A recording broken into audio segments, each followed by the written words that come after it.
નસીબ જુઓ અમારા એ ગાડી આખી અડધી રિવર્સમાં ઓટોમેટિક થઈ ખબર નહીં કેવી રીતના કઈ ઉભા રહેજો કેમ કઈ ખબર જ ન પડી ઉભા રહેજો બરો આરામથી હા નસીબ તમે જુઓ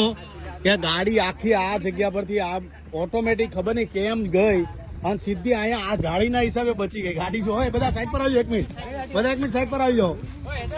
એક ઇમેજિન કર્યું તમે હું આમથી ગાડી આવી તો આ બધી ગાડીઓ કોઈ ગાડીને ટચ જ ન કરી આમ જ આવી અને પાછી જગ્યા આજુબાજુ બધી ગાડીઓ હતી એની વચ્ચે જ આમ આવી અને આ જાળીના લીધે બચી ગઈ બોલો વિચાર કરો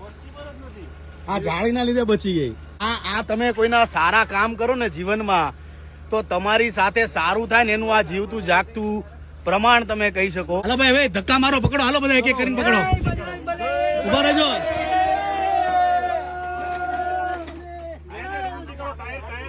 ટાયર ઊંચું કરો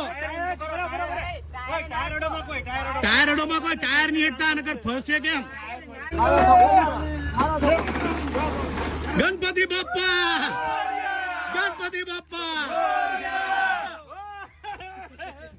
આ તો હકીકતમાં મિરેકલ કહેવાય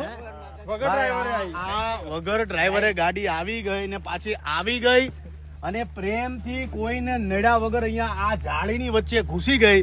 અને જો કદાચ આમ પડી જાય તો મોટું નુકસાન થાય એવી કોઈ વસ્તુ ન થાય એટલે આ તો હનુમાન દાદાની કૃપા કહેવાય બોલો બજરંગબલી મહારાજની વિચાર કરો કેવી વસ્તુ થાય કે હું અહીંથી નીકળું છું અને એક્ઝેક્ટ અહીંયા આવીને ઉભો રહ્યો આમ મારી બાજુમાંથી હવે કદાચ આમ હોત તો ગાડી માથે ચડી એક જ કે નહીં અહીંથી સીધી આ કોઈ આની ગાડીને નહીં કોઈ આ પટ્ટા જો આ પટ્ટા દેખાય સીધું આમ ઘૂસી ગયું બોલો એટલે આ હનુમાન દાદાની કૃપા છે ભાઈ હનુમાન દાદો જેની હારે બેઠો હોય ને એનો વાળ વાકો નો થાય જય બજરંગબલી